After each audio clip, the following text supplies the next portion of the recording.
उत्तर प्रदेश की योगी सरकार के द्वारा जहां बसों का व्यवस्था भी कराई गई थी प्रवासी मजदूरों के लिए, शुरुआत ही में हमने आपको बताया था कि किस तरह से पुलिस प्रशासन ने बताया कि प्रवासी मजदूर के जाते ही उनको बताया जा रहा है कहां से उनको साधन मिलेगा और किस प्रकार से उनके लिए सुविधाएं की गई हैं। लगातार सड़कों पर पैदल तो कहीं ट्रक और ट्राली में पहुंचे बस अड्डे पर प्रवासी मजदूर, तो वहीं पर संस्थाएं भी पहुंची और उनको भूखे देख करके उनके भी हाथ नहीं रुके। उन्होंने भी मदद के हाथ आगे बढ़ाए और सभी को जलपान कराया। जिस प्रकार से प्रवासी मजदूरों के चेहरे पर दर्द साफ झलक रहा था कि किस तरह से वे लॉकडाउन के शिकार हैं। किसी भी प्रकार की जो सुविधाएं लॉकडाउन के चलते उनको नहीं मिली हैं, किसी भी तरह से जो भी योजनाएं सरकार द्वारा चला रही थी उनकी भी कोई भी सुख सुविधा उनको नहीं मिल पाई, जिसके चलते वे बाहर भी निकले और वहां पर पहुंचे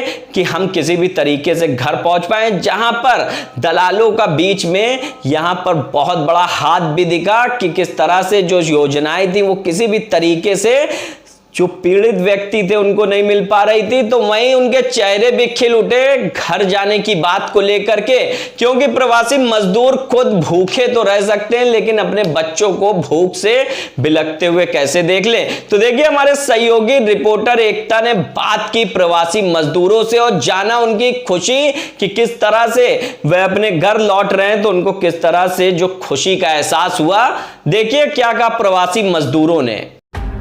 2 से 3 किलोमीटर और आगे चले तो देखा प्रवासी मजदूर ट्रक और ट्राली में भरकर अवध बस अड्डे पर लाए जा रहे थे। कुछ पैदल अपनी मंजिलों की ओर बढ़ते आ रहे थे। दर्द इतना था कि सुनकर आपके रोंगटे खड़े हो जाएंगे।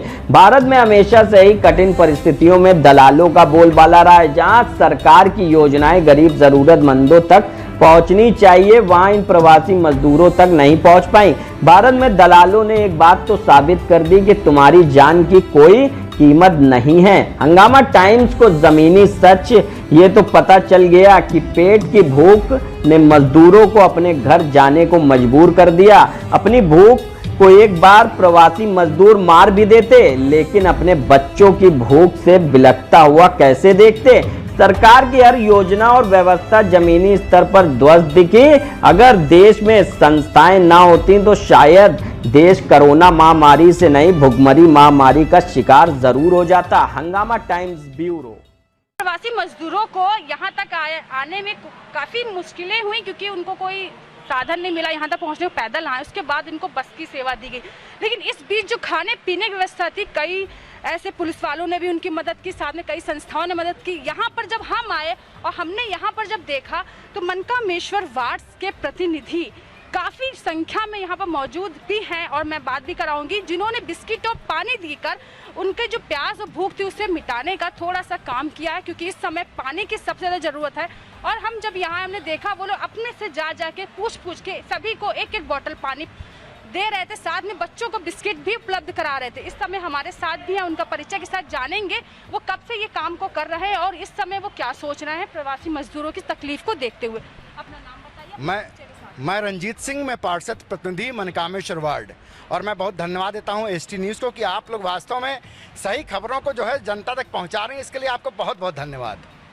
और मैं पिछले 54 दिन से लगातार जब से लॉकडाउन हुआ है तब से हम लोगों ने अपने क्षेत्र में लोगों जो हमारे क्षेत्र में प्रवासी भाई हैं जो रहने के लिए हैं, वहाँ पे जो मजदूर हैं उनको हम लोग राशन उपलब्ध कराएं। संपूर्ण भोजन का राशन, संपूर्ण भोजन का राशन, यानी कि उसमें तेल है, उसमें नमक है, उसमें मिर्चा है, उसमें हल्दी है, उसमें धनिया है, उसमें सब्जी है, हरी सब्जियां हैं, उसमें आटा है, दाल है, चावल है। ये सारा जो संपूर्ण भोजन बनाने का जो राशन होता है वो सब हम लोग उपलब्ध करा रहे हैं। और पिछले 2 दिन से लगातार हम लोग प्रवासियों को जो हाईवे पे जो हमारे प्रवासी बंधु जा रहे हैं उनको हम लोग पानी और बिस्किट्स की जो है वो उपलब्ध करा रहे हैं। इनको कैसे आप ढूंढते हैं, मतलब कहाँ जाते हैं कि जहाँ मौजूद हो आप उनको राशन देते हैं? जैसा कि पहले से ही चिन्हित है कि हमारा जो गोमती नगर से जब हम निकलते हैं तो अब वहाँ पे जो हीवेट जो पॉलीटेक्निक है, पॉलीटेक्निक का चौराहा चिन्हित है, चूँकि वहाँ पे वो सेंटर है, वहाँ पे बसें निकलती हैं और वो चारों जगह से जो रास्ते हैं वहीं से वहाँ वो रास्ते एकत्रित होते हैं, चौराहा बनता है, वहीं से सारे लोग मूव करते हैं फैजाबाद रोड के लिए। तो हम लोग फैजाबाद रोड पे पहुँचकर गोमती नगर को क्रॉस करते हुए चिन्हट पे पहुंचकर हम लोग जब पहुंचते हैं तो वहाँ पे तमाम हम लोगों को सैकड़ों, आज सुबह से हम लोग इस काम में लगे हुए हैं और सैकड़ों लोग को हम लोग, सैकड़ों गाड़ियों को हम लोग पानी और बिस्किट्स के पैकेट्स उपलब्ध कराए हैं। इस समय जो प्रवासी मजदूरों की तकलीफ देखते हैं तो क्या लगता है उनमें, क्या खाने पीने देते हैं, क्या कहते हैं आप? बहन, उनको तकलीफ इस बात की है कि वो अपने घर जल्द से जल्द पहुंच जाएं, इस बात की उन्हें तकलीफ है। लेकिन सरकार के पास जो भी साधन है, सरकार अपने साधन से उनको वहां तक पहुंचाने का पूरा इंतजाम कर रही है।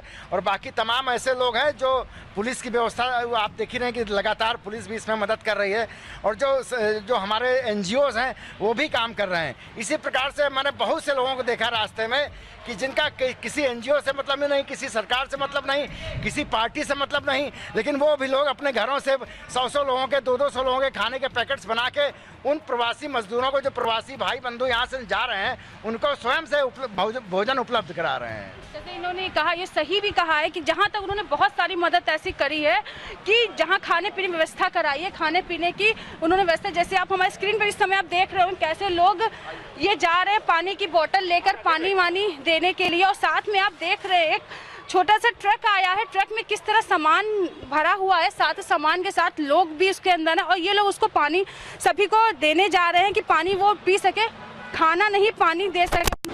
कैसे वो लोग दे रहे हैं हम आपको दिखाएंगे भी जाकर कि किस तरह वो पानी का इंतजाम करा रहे हैं, खाने पीने की चीज़ें दे रहे हैं। और साथ में हम आपको ये भी बताते चले कि लोगों खाने ज़्यादा पानी की डिमांड कर रहे हैं, लोगों खाने ज़्यादा पानी की प्यास है। इस ट्रक में आप देख सकते हैं कि कैसे लोग भरे हुए हैं, सामान भरा हुआ है, कैसे उन लोगों को दौड़ा के पानी वानी दिया जा रहा है। साथ में आप स्क्रीन पर देखेंगे लोगों को खाने ज़्यादा पानी की ज़रूरत है। तो कितने लोगों को आप दिन में पानी वानी? अभी सुबह से हम लोग कम से कम 1000 लोगों को जो है ये व्यवस्था करा पाए हैं। नहीं, हम लोग दिन में करीब 5 घंटे हम लोग ये सेवा करते हैं जी। तो हम लोगों के बीच चलते हैं और जानते हैं कि जो पानी और खाने की व्यवस्था उनको मिलती है, लोग उनको दे भी रहे हैं। साथ में आप देख रहे हैं कई लोग बिस्किट पानी लेकर पहुंचे हैं, उन लोगों को अपने घर जाना है। हम कुछ लोगों से बात करने की भी कोशिश करेंगे कि वो क्या कहना था, कहाँ जाना चाहते हैं। जब तक नहीं चल रहा है, भैया क्या नाम है आपका? इस्लामुद्दीन। कहाँ जा रहे हो आप लोग? आसाम। आसाम जा रहे हो? हाँ। कहाँ पैदल चलना पड़ा आपको? नहीं गाड़ी ये डायरेक्ट आपको आसाम पहुँचाएगी? हाँ। कहाँ क्या काम करते थे आप लोग? ये बिल्डिंग का सिविल लाइन का काम करता हूँ। आपका नाम क्या है? इकराम हुसैन है। कहाँ जाना है आपको? आसाम जाना है। आसाम जाना है? आसाम जाना है। यहाँ क्या काम करते थे? एक ही काम है, वो बिल्डिंग लाइन का। अब यहाँ काम नहीं है? काम नहीं है, काम नहीं मिल रहा। खुलेगा तो वापस आओगे आप लोग? वो अभी नहीं आएगा, लॉकडाउन खुलेगा तो बाद में। अच्छा, अभी नहीं है। चलिए, ये लोग अभी यहाँ से अंदर होंगे, अंदर जाएंगे, उसके बाद ये लोग बात करते हैं। हम साथ में और लोगों से भी बात करते हैं, वापस आ रहे हैं और इनसे क्या, हाँ वापस आने की इन्होंने जो कहा है कि जब तक खुलेगा नहीं हम वापस नहीं आएंगे। अभी इन लोगों की गाड़ी अंदर आ रही है, यानी कि यहाँ पर लोग रुकेंगे और रुकने देखिए आप देख सकते हैं कैसे उनको पानी वानी दिया जा रहा है और कैसे उनको खिलाया जा रहा है। ये खाने पीने की कोई समस्या तो नहीं हो रही है? नहीं कहाँ जा रहे हो? बहरे जा रहा हूँ सर। पैदल? पैदल कहाँ? पैदल आए थे कि नहीं, डायरेक्ट इससे ही आए। हाँ। वापस कब आओगे? ये जो है, ये गाड़ी जो है वापस आओगे? मैडम, ये गाड़ी जो है ना हम लोग को फ्री में लेके आया। हाँ, कुछ पैसा नहीं लिया है। नहीं, एक बैरेज का जो ड्राइवर है।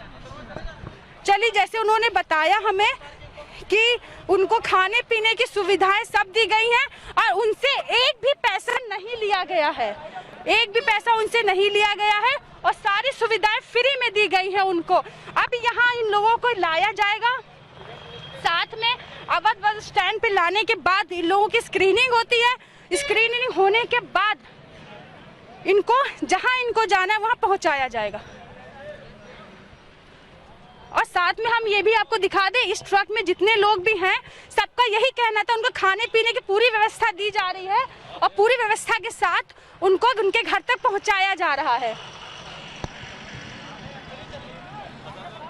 और लेकिन हम एक बात का और भी ध्यान देंगे कि इसमें जैसे लोग भरे हुए हैं, लग रहा है कि सब्जियों की तरह भरे, लेकिन हमें सबसे पहले इनके चेहरे पे जो खुशी देखने को मिली वो इस बात की थी कि वो घर जा रहे हैं। नहीं आ रहा है कि वहाँ क्वारंटाइन करना पड़ेगा अगर क्वारंटाइन नहीं करेंगे वहाँ पे चेकिंग होता है, जहाँ पे हम लोग जाएंगे। हाँ जी, तो अब जो वहाँ पे जाएंगे तो वहाँ पे जो है चेकिंग होएगा, जैसा होगा वो लोग करेंगे, हम लोग कितना मालूम नहीं है। हाँ जी, तो इसमें कितने लोग होंगे भैया? यहाँ पे मुश्किल से 20-25 लोग होंगे इसमें। 20-25 लोग होंगे। हाँ तो जी। आपके जानने वाले हैं क्या? हाँ नहीं, एक्चुअली क्या है मैडम, ये सब जो है जो ड्राइवर जो लेके आए वो उनको मालूम पड़ा कि हमारे गांव के लोग वहाँ पे फंसे हुए हैं, तो वो गाड़ी की व्यवस्था करके फ्री में हम लोग को यहाँ लेके अपने गांव भेज रहे हैं। अच्छा, ड्राइवर लोगों ने व्यवस्था करी। हाँ, जो ड्राइवर है वो अपने गांव का है, मतलब अपना फखरपुर का है, तो मतलब उसने सुना कि मेरे गांव के लोग वहाँ फंसे हुए हैं, तो हम लोग की सुविधा के लिए वो वहाँ से, इंसानियत काम आ गई। हाँ जी, वो काम तो आती है इस जगह।